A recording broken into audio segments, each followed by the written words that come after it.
CS 8079, Unit 2, Topic 11, Design Rationale.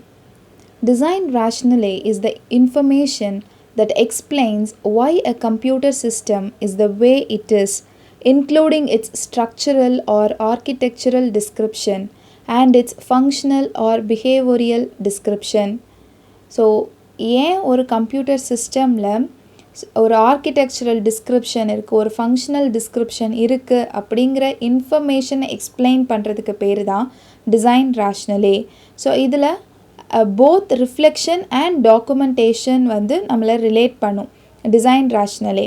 Okay, so reflection அப்படின்னா doing design rationale, டாக்குமெண்டேஷன்னா creating a design rationale throughout the entire life cycle. So there are three reasons it is to have access to the design rationale. Okay, so எப்படி நம்ம வந்து design rationale access பண்ணுறோம் அப்படிங்கிறதுக்கான ஒரு 3 reasons இருக்குது.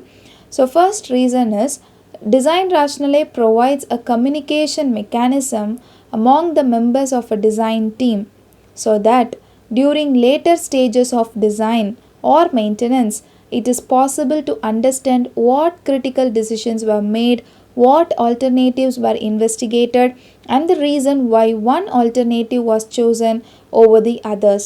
This can help avoid incorrect assumptions later.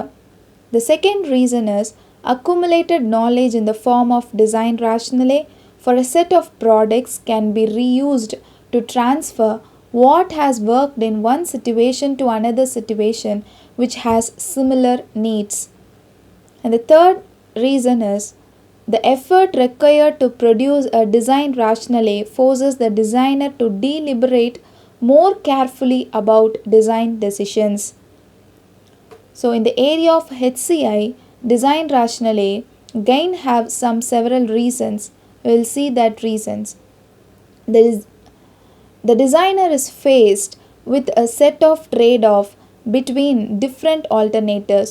For example, a graphical interface may involve a set of actions that the user can invoke by use of the mouse, and the designer must decide whether to present each action as a button on the screen, which is always visible, or hide all the actions in a menu which must be explicitly invoked before an action can be chosen.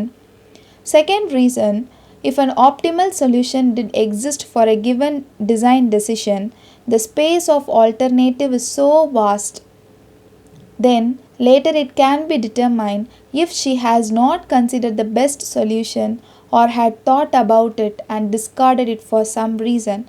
In project management, this kind of accountability for design is good.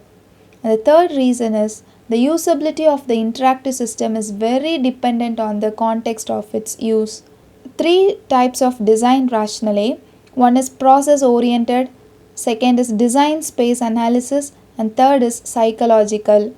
First, process oriented design rationale.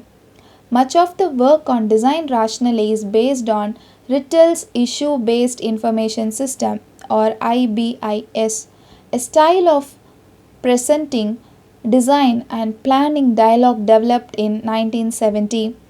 A hierarchical structure to a design rationale is created. A root issue is identified which represents the main problem or question that the argument is addressing.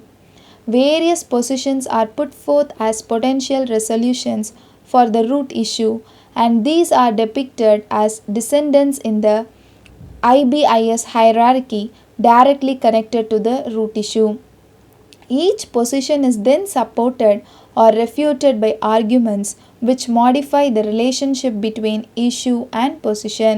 So இதில் 3 definition தெரிஞ்சுக்கணும். Issueனா என்ன, position and arguments.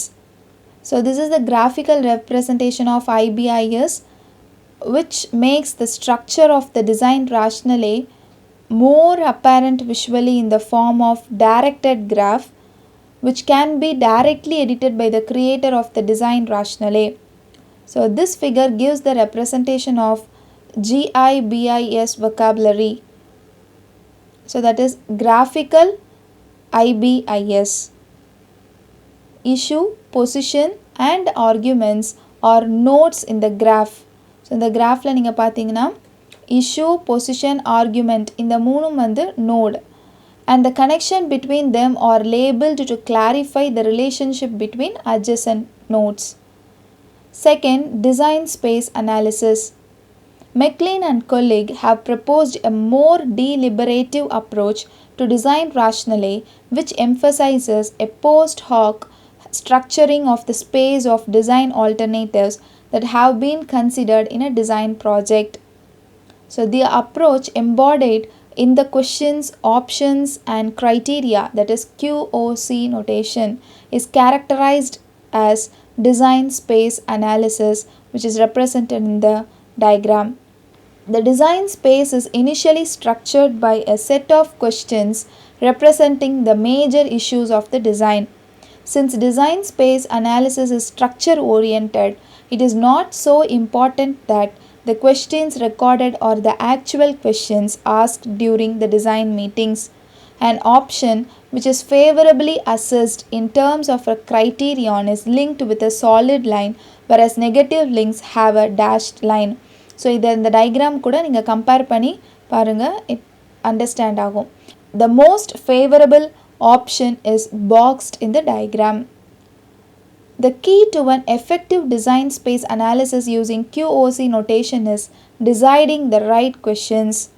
It is difficult to decide the right set of criteria with which to assess the options. Another structure oriented technique is called as decision representation language, which is called as DRL. The question, options and criteria in DRL are given the names decision, problem, alternatives and goals. Third is psychological design rationale. This psychological design rationale has been introduced by Carroll and Rawson.